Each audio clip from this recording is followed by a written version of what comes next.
अस्सलाम वालेकुम। कैसे हैं आप लोग? मेरे ख्याल में आप लोग ठीक ठाक होंगे। लास्ट टाइम हम लोगों ने बात की थी about application of equilibrium constant. तो उसमें हम लोगों ने फर्स्ट लेक्चर में इसका जो फर्स्ट एप्लीकेशन है जिसका नाम था direction of a chemical reaction, इस पर मैं काफ़ी डिटेल में बात कर चुका हूँ और उसको पार्ट 1 के नाम से जो है वो दिया गया है। आज हम इसके सेकंड एप्लीकेशन पे बात करेंगे और सेकंड एप्लीकेशन आपके साथ है extent of a chemical reaction. अब ये दो लफ्ज़ इस्तेमाल हो रहे हैं, एक होता है direction of a chemical reaction और एक होता है extent of a chemical reaction. Direction of a chemical reaction means के इस वक्त रिएक्शन फॉरवर्ड में जा रहा है या रिवर्स पे जा रहा है, तो this is called direction of chemical reaction. और डायरेक्शन ऑफ केमिकल रिएक्शन के लिए we need two quantities, one is Kc and second is Qc, जिसको मैंने रिएक्शन क्वेश्चन का नाम दिया था। इसके बगैर आप ये नहीं बता सकते हैं कि इस वक्त रिएक्शन फॉरवर्ड में जा रहा है या रिवर्स में जा रहा है या इक्विलिब्रियम पे है। एक्सटेंट ऑफ केमिकल रिएक्शन का मकसद यह है कि रिएक्शन है इक्विलिब्रियम पे, लेकिन जब ये इक्विलिब्रियम स्टेज तक पहुंच आया है तो प्रोडक्ट की मकदार इक्विलिब्रियम स्टेज पे ज़्यादा है या रिएक्टेंट की मकदार इक्विलिब्रियम स्टेज पे ज़्यादा है। होगा इक्विलिब्रियम, लेकिन इक्विलिब्रियम स्टेज पे रिएक्शन ज़्यादा कंप्लीट है या कम कंप्लीट है। ये मैंने एक बहुत बड़ा मिसकंसेप्शन है, ये मैंने अपने स्टूडेंट के साथ अक्सर यही मसला देखा है कि वो एक्सटेंट और डायरेक्शन में फ़र्क नहीं कर पाते हैं। तो एक्सटेंट मीन्स की रिएक्शन है इक्विलिब्रियम पे, लेकिन इक्विलिब्रियम तक जब ये पहुंच आ गया तो ये ज़्यादा कंप्लीट था या कम कंप्लीट था। इक्विलिब्रियम स्टेज पे प्रोडक्ट की मकदार ज़्यादा है या रिएक्टेंट की मकदार ज़्यादा है। होगा इक्विलिब्रियम, लेकिन इक्विलिब्रियम स्टेज पे डोमिनेंट क्या है, प्रोडक्ट डोमिनेंट है या रिएक्टेंट डोमिनेंट है। लिहाजा don't confuse yourself in two word, direction of a chemical reaction and extent of a chemical reaction, these are two different things. लिहाजा आज हम बात कर लेते हैं कि किसी के जरिए हम किसी रिएक्शन का एक्सटेंट कैसे बता सकते हैं। तो इसके लिए हमें दरकार होगी इक्विलिब्रियम कांस्टेंट की वैल्यू। अगर हमारे साथ इक्विलिब्रियम कांस्टेंट की वैल्यू है तो हम ये बता सकते हैं कि इस वक्त इक्विलिब्रियम स्टेज पे रिएक्शन ज़्यादा कंप्लीट है या कम कंप्लीट है। तो हम अपने लेक्चर का स्टार्ट एक एग्जाम्पल से कर लेते हैं और मैं कोशिश करूँगा कि आप लोगों को ये तमाम चीज़ें कंसेप्चुअली ही समझा दूँ। फॉर एग्ज़ाम्पल मैं आप लोगों को कहता हूँ कि ये मेरे साथ एक रिएक्शन है और ये रिएक्शन है मेरे साथ और ये है हाइड्रोजन और ऑक्सीजन,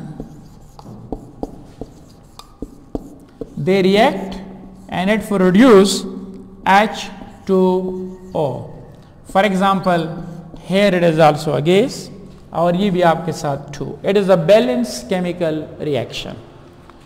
और जब ये रिएक्शन इक्विलिब्रियम स्टेज पे आ जाता है तो प्रोडक्ट और रिएक्टेंट का जो रेशो है, जिसको मैं नाम देता हूं Kc, इस रिएक्शन के लिए Kc is equal to H2O concentration raised to the power its coefficient, it's 2 divided by concentration of hydrogen raised to the power its coefficient 2 and oxygen raised to the power its coefficient 1। ये है मेरे साथ इसके लिए Kc की value. मैंने आपको पहले भी कहा है और अगेन कहता हूं कि जब भी इक्विलिब्रियम होगा तो Kc की एक पर्टिकुलर वैल्यू होगी। अब इस रिएक्शन के लिए जो Kc की वैल्यू मालूम की गई है एक्सपेरिमेंटली तौर पर, इन थ्रू एक्सपेरिमेंट्स, तो ये वैल्यू मौजूद है 9×10⁻80।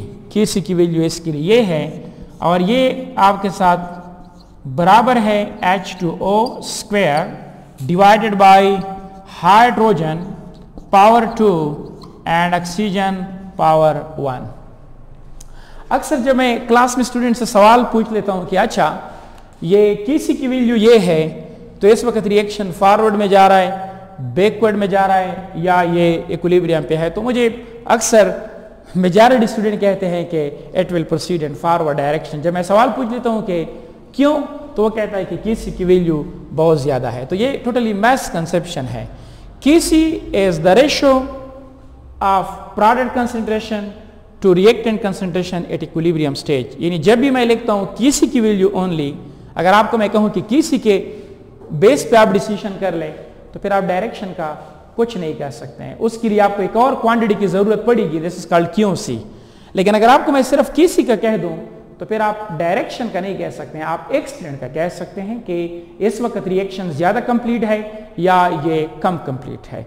अब अगर आप लोग यहां पे इस रिएक्शन पे गौर कर ले, अगर आप लोगों से मैं पूछूं कि ये रिएक्शन के लिए Kc की वैल्यू है ये रिएक्शन फॉरवर्ड में जाएगा, रिवर्स में जाएगा या ये इक्विलिब्रियम स्टेज पे है, तो आप लोगों का क्या ख्याल है? It is at equilibrium. Why? Because Kc की वैल्यू पे आप, ये तो फिक्स है, वो तो इक्विलिब्रियम स्टेज पे ही प्रोडक्ट और रिएक्टेंट का रेशो है। अच्छा, अब फिर हमें ये इंफॉर्मेशन क्या देता है? ये हमें इंफॉर्मेशन देता है कि इक्विलिब्रियम स्टेज पे प्रोडक्ट की मिकदार ज्यादा है या रिएक्टेंट की मिकदार ज्यादा है। That's important point. मैं आपको इस पे बात करने से पहले मैं एक एनालॉजी आप लोगों को समझाना चाहता हूं।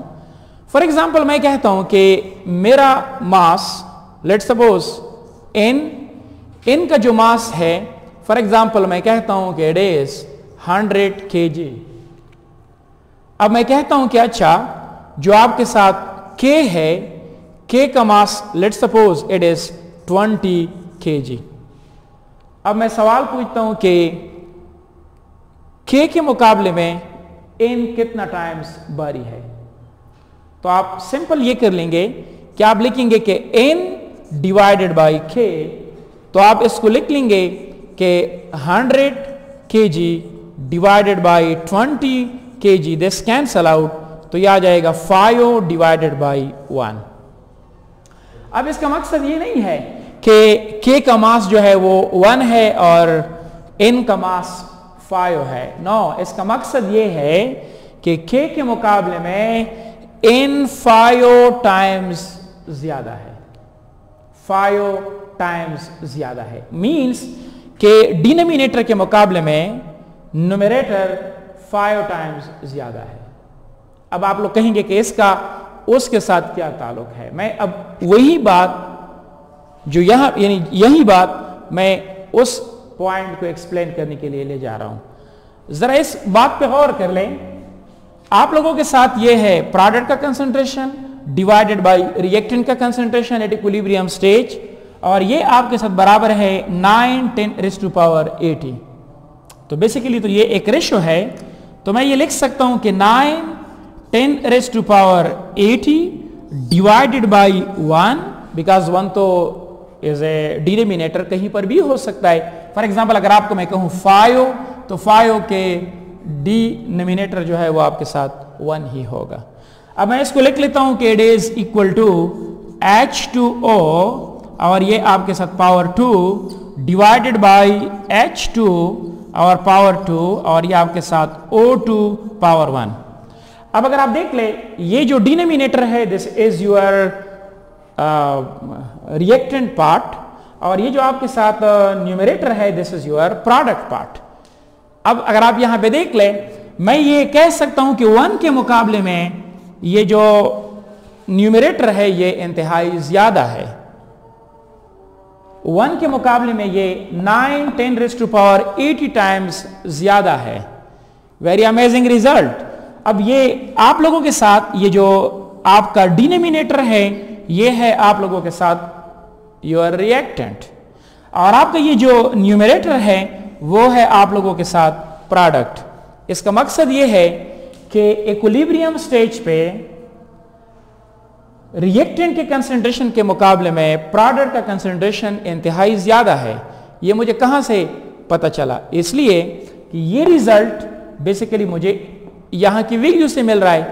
तो डिनोमिनेटर के मुकाबले में ये इतना टाइम्स ज्यादा है, जो इस बात का सबूत है कि नीचे जो है वो है आपके साथ रिएक्टेंट और आपके साथ न्यूमरेटर में है आपके साथ प्रोडक्ट। इट मींस के रिएक्टेंट के मुकाबले में प्रोडक्ट का कंसंट्रेशन 9×10⁸80 टाइम्स ज्यादा है।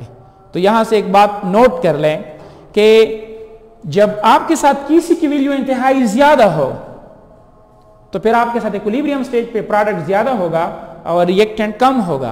प्रोडक्ट का ज्यादा होना मीन्स कि रिएक्शन ज्यादा कंप्लीट है, हो गया इक्विलिब्रियम। लेकिन इक्विलिब्रियम स्टेज पे मैंने आपको पहले भी बताया है कि मिकदारों का बराबर होना जरूरी नहीं है, इनके लिए रेट ऑफ फॉरवर्ड और rate of reverse reaction must be equal.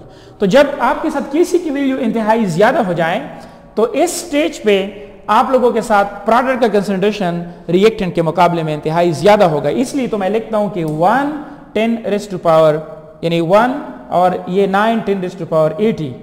It means के न्यूमरेटर डिनोमिनेटर के मुकाबले में इंतहाई ज्यादा है। तो अब अगर आप लोगों से मैं पूछूं कि प्रोडक्ट का कंसंट्रेशन ज्यादा होगा या रिएक्टेंट का कंसंट्रेशन ज्यादा होगा, तो आप जस्ट कह दिया करें कि चूंकि आपके साथ न्यूमरेटर जो है दिस इज योर प्रोडक्ट और आपका denominator this is your reactant. अगर आपका न्यूमरेटर इंतहाई ज्यादा हो रहा है as compare to denominator, it means equilibrium पे प्रोडक्ट का कंसंट्रेशन इंतहाई ज्यादा है और रिएक्टेंट का कंसंट्रेशन इंतहाई कम है। हाई इक्विलिब्रियम, लेकिन इक्विलिब्रियम स्टेज पे आपका रिएक्शन बहुत ज्यादा कंप्लीट हो चुका है। अगर आपके साथ प्रोडक्ट इंतहाई ज्यादा है और रिएक्टेंट इंतहाई कम है तो आपका यानी मेजॉरिटी रिएक्टेंट वो कन्वर्ट हो चुके हैं प्रोडक्ट में। अगर वो प्रोडक्ट में कन्वर्ट हो चुके हैं है इक्विलिब्रियम, लेकिन इक्विलिब्रियम पे प्रोडक्ट की मिकदार इंतहाई ज्यादा है और रिएक्टेंट की मिकदार इंतहाई कम है, तो आप ये कह सकते हैं कि ये रिएक्शन तकरीबन बहुत ज्यादा कंप्लीट है। इन जो आपके साथ एट द एंड जब इक्विलिब्रियम आता है तो प्रोडक्ट बहुत ज्यादा होगा, रिएक्टेंट इंतहाई कम होगा। मींस कि रिएक्शन आपके साथ इंतहाई ज्यादा कंप्लीट हो चुका है। क्या ये इक्विलिब्रियम है? हाँ है इक्विलिब्रियम। मैं आपको इसको एक एनालॉजी से समझाना चाहता हूं। आई वुड लाइक कि मैं आप लोगों को एक एनालॉजी से समझाऊं, फिर आप लोग इसको अप्लाई भी कर सकेंगे। फॉर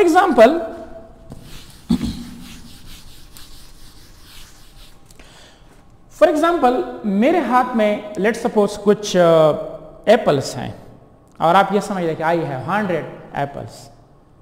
अब मैं बाबर की तरफ ये ऑरेंज मैं फेंक रहा हूं। जब बाबर को मैंने दे दिए 60 एप्पल्स, अब वो बाबर मुझे भी सेब फेंक रहा है।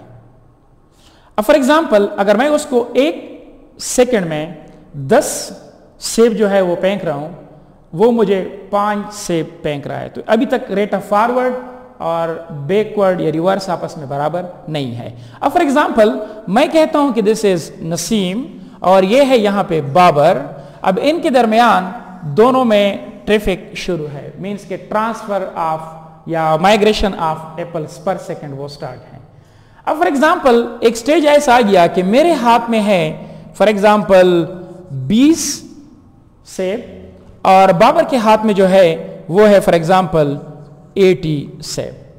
अब ऐसे हालात आ चुके हैं कि जब मैं इनको 10 सेब पर सेकंड जो है वो फेंक देता हूं तो वो भी मुझे 10 सेब पर सेकंड वापस फेंकता है। इक्विलिब्रियम तो आ चुका है, लेकिन अब इक्विलिब्रियम स्टेज पे ये बताओ कि आप लोगों मेजॉरिटी एप्पल जो है वो अब बाबर के हाथ में है या ये मेरे हाथ में है। तो ये मेजॉरिटी सेब अभी बाबर के हाथ में है। अब ये है इक्विलिब्रियम, लेकिन इक्विलिब्रियम स्टेज पे यू हैव मैक्सिमम प्रोडक्ट और आपके साथ रिएक्टेंट इतना ज्यादा नहीं है। अब अगर आपको मैं कहूं कि इसके लिए किसी की वैल्यू मालूम कर लें तो किसी की वैल्यू ऐसी रिएक्शन के लिए 1 से इंतहाई ज्यादा बढ़ेगी। That's important point. ओके, अब यहां पे मैं ये नहीं कह सकता कि रिएक्शन फॉरवर्ड और बैकवर्ड में जा रहा है ये इक्विलिब्रियम स्टेज पे, लेकिन इक्विलिब्रियम स्टेज पे प्रोडक्ट की मिकदार ज्यादा है और रिएक्टेंट की मिकदार कम है। दिस इज एनालॉजी और ये एनालॉजी आप यहां पे फिट करने की कोशिश कर ले। और मैं अगेन कहता हूं कि we have numerator here and we have denominator here. तो अब किसी बराबर है प्रोडक्ट का कंसंट्रेशन डिवाइडेड बाय रिएक्टेंट का कंसंट्रेशन। अगर ये किसी का वैल्यू है तो किसी के वैल्यू बेसिकली प्रोडक्ट और रिएक्टेंट के कंसंट्रेशन से ही आई है। इट मींस कि अगर आपके साथ न्यूमरेटर बहुत ज्यादा है और डिनोमिनेटर बहुत कम है, इसका मकसद यह है कि इक्विलिब्रियम स्टेज पे प्रोडक्ट की मिकदार ज्यादा है और रिएक्टेंट की मिकदार कम है। Concentration of product is maximum and concentration of reactant is minimum. और आप ये कह सकते हैं कि रिएक्शन तकरीबन कंप्लीट है। कंप्लीट होने से मुराद मेरा ये है कि इक्विलिब्रियम आने से पहले मेजॉरिटी जो रिएक्टेंट्स है वो किस में कन्वर्ट हो चुके हैं, वो प्रोडक्ट में कन्वर्ट हो चुके हैं। That's important point.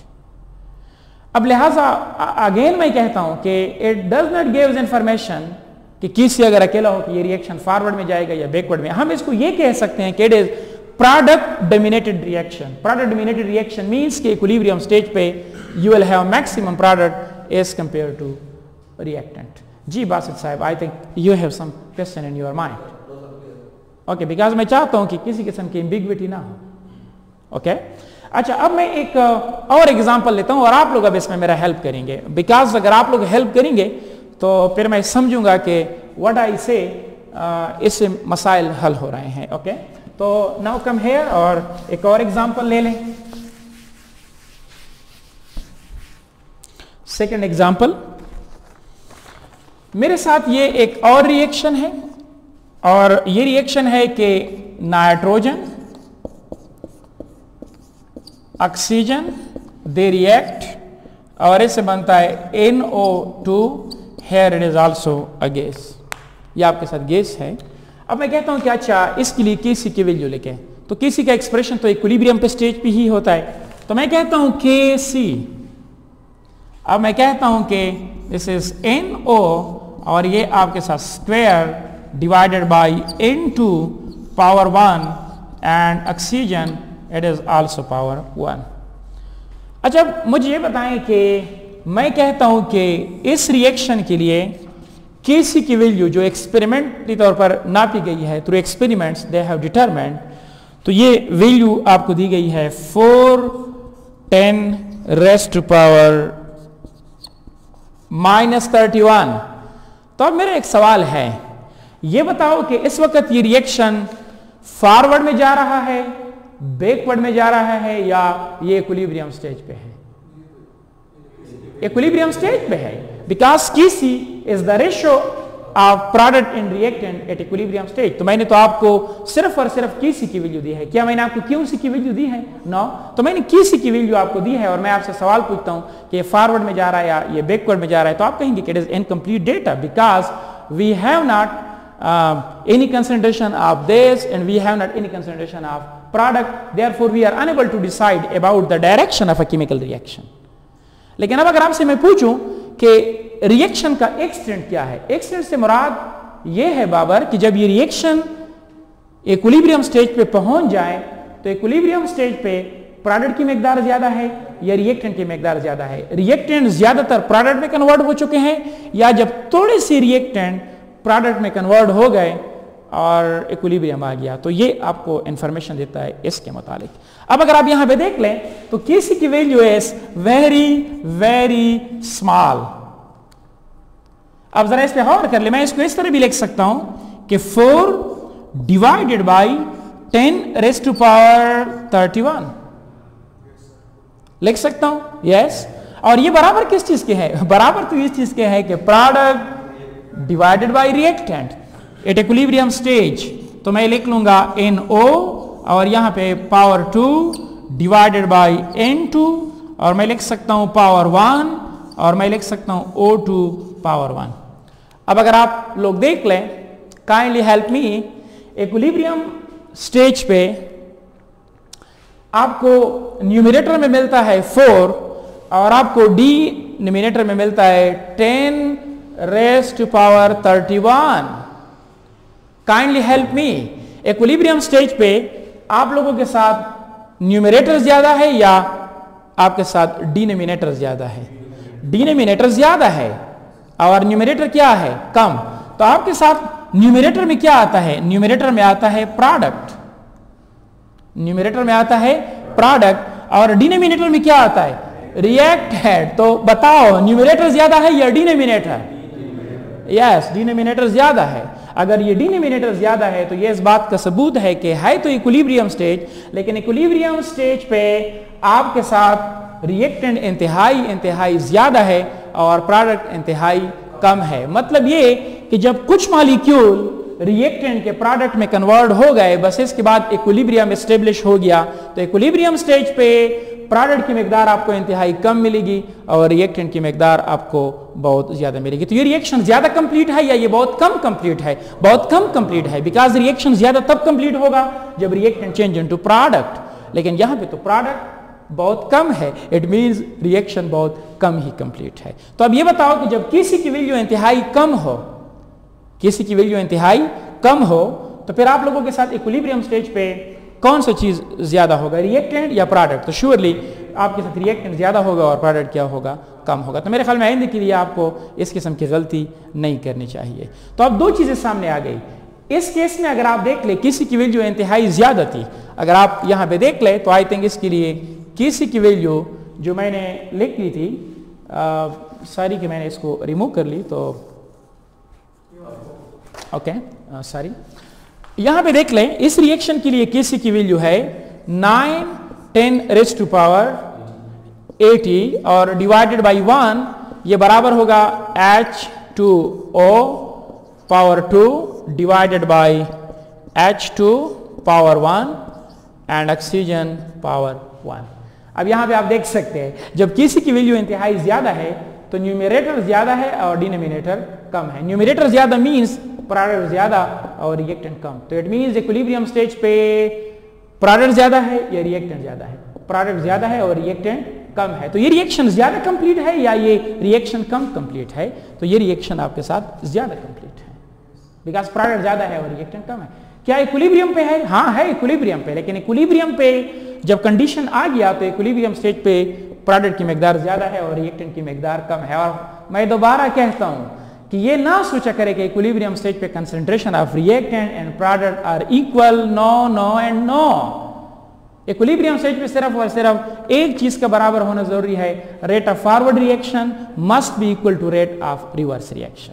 अब ये है तो इक्विलिब्रियम, लेकिन इक्विलिब्रियम स्टेज पे प्रोडक्ट ज्यादा रिएक्टेंट कम, तो लिहाजा हम इस रिएक्शन को प्रोडक्ट ज्यादा और रिएक्टेंट कम, बिकॉज न्यूमरेटर जो है वो आपके साथ ज्यादा और डिनोमिनेटर कम।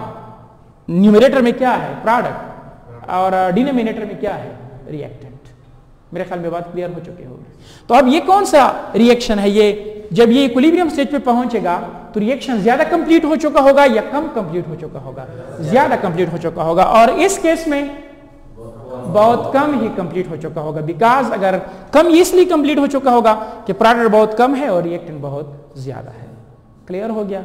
मेरे ख्याल में कि आइंदे के लिए आप लोग ये गड़बड़ नहीं करेंगे कि जी रिएक्शन इस वक्त फॉरवर्ड में जा रहा है या बैकवर्ड में जा रहा है। अगर आपके साथ सिर्फ केसी की वैल्यू है तो फिर आप सिर्फ एक्सटेंट के मुतालिक ही बता सकते हैं। That's very important. अच्छा, अब यहां पे मैं इन बातों को जरा समराइज कर लेता हूं। एक बात आज से याद रखें कि जब केसी की वैल्यू 1 से इंतहाई ज्यादा हो, बल्कि मैं अब थोड़ा सा मजीद एक लफ्ज इसके साथ मजीद ऐड कर लूंगा। मजीद लफ्ज मैं ये ऐड करूंगा कि अगर मेरे साथ केसी की वैल्यू 10 रेज़ टू पावर 3 से ज्यादा हो, 10 रेज़ टू पावर 3, और अगर आप देख ले जब मैं लिख लेता हूं कि KC is very very greater than 1 या मैं लिख लूं केसी इज ग्रेटर देन 10, ये सेम मीनिंग ही है। बिकॉज जब मैं लिख लेता हूं KC is very large as compare to 1, जब ये ज्यादा लार्ज होगा तो इससे मेरा मुराद ये होगा कि 10 रेज़ टू पावर 3 से ज्यादा। अगर ये 10 रेज़ टू पावर 3 से ज्यादा हो तो फिर आपके साथ ऑटोमेटिकली अगर आप यहां पे देख ले ये वैल्यू इंतहाई ज्यादा है। अगर ये इंतहाई ज्यादा है तो आपके साथ न्यूमरेटर ज्यादा और डिनोमिनेटर कम। न्यूमरेटर क्या है आपके साथ? प्रोडक्ट और रिएक्टेंट। तो लिहाजा ऐसे रिएक्शन जिसके लिए केसी की वैल्यू इंतहाई ज्यादा हो, यानी जिसकी वैल्यू केसी की वैल्यू 1 से इंतहाई ज्यादा हो, बल्कि मैं मोर करेक्ट कहूंगा जब केसी की वैल्यू 110 रेज़ टू पावर 3 से ज्यादा हो या इसके बराबर हो, तो it will be product dominated reactions. होगा इक्विलिब्रियम, लेकिन इक्विलिब्रियम स्टेज पे रिएक्शन ज्यादातर कंप्लीट हो चुका होगा। लेकिन अब अगर आप लोगों के साथ केसी की वैल्यू अब यहां पे है व्हेन केसी की वैल्यू इज ग्रेटर देन 1। अब एक सवाल मैं और पूछना चाहता हूं कि अगर केसी की वैल्यू 1 से कम हो,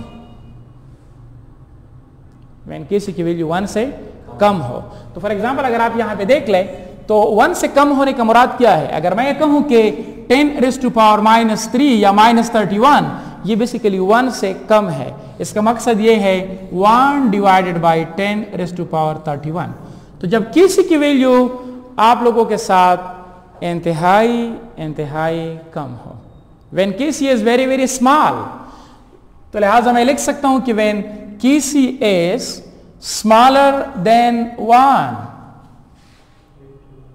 समझ तो आ रहा है आपको? इवन कि जब किसी की वैल्यू 10⁻³ से कम हो जाए, तो अब ये बताओ कि ये वैल्यू जो आपके सामने मौजूद है ये 1 से कम है या ये 1 से ज्यादा है? 1 से इंतहाई कम है। अगर ये 1 से इंतहाई कम है तो आप लोग खुद देख रहे हैं मैथमेटिकली कि 4 divided by 10⁻31 it means numerator ज्यादा और डिनोमिनेटर न्यूमरेटर आपके साथ कम और डिनोमिनेटर ज्यादा। अगर आपके साथ न्यूमरेटर कम है इट मीन्स प्रोडक्ट कम और रिएक्टेंट ज्यादा। तो ये आपके साथ ऐसा रिएक्शन है जो बहुत कम ही कंप्लीट है। अब एक बात आज से याद रखें, ये हमने दो एक्सट्रीम लगा लिए जहां पे किसी की वैल्यू 1 से इंतहाई ज्यादा हो, और यहां पे मैंने लिख लिया कि जब किसी की वैल्यू 1 से इंतहाई कम हो। लेकिन अगर किसी की वैल्यू ना इंतहाई लार्ज हो और ना किसी की वैल्यू इंतहाई स्मॉल हो, बल्कि मैं ये कहूंगा कि जब आपके साथ किसी की वैल्यू, अगर आपके साथ किसी की वैल्यू ये लाई कर रहा हो 10⁻³ और 10⁻3, अगर किसी की वैल्यू इस रेंज में हो 10⁻³ या 10⁻3 अगर इस रेंज में हो, तो फिर आपके साथ एप्रिशिएबल अमाउंट ऑफ यानी एप्रिशिएबल कंसंट्रेशन ऑफ रिएक्टेंट भी होगा और एप्रिशिएबल कंसंट्रेशन ऑफ प्रोडक्ट भी होगा। लेकिन अब अगर किसी की वैल्यू इससे ज्यादा हो 10⁻³ से ज्यादा हो, तो it is product dominated reaction. Reaction ज्यादातर कंप्लीट हो चुका होगा इक्विलिब्रियम स्टेज तक आने से पहले। इक्विलिब्रियम स्टेज पे प्रोडक्ट ज्यादा होगा और रिएक्टेंट कम होगा। और अगर किसी की वैल्यू तकरीबन आप लोगों के साथ 10⁻³ से कम हो, जिस तरह आपके सामने ये एग्जाम्पल मौजूद है, तो फिर आप डायरेक्टली समझ करें कि आपके साथ रिएक्टेंट जो है वो इंतहाई ज्यादा होगा और प्रोडक्ट इंतहाई कम होगा। जब इस रेंज में होगा तो फिर आपके साथ appreciable amount of concentration of reactant and product दोनों आपके साथ मौजूद होंगे। मेरे ख्याल में कि बात आप लोगों को क्लियर हो चुकी होगी। अगर कोई मसला हो तो फिर आप लोग कमेंट सेक्शंस में पूछ सकते हैं। I would be happy to answer it. Thank you very much. Extent पे हम नेक्स्ट क्लास में बात करेंगे। Thank you.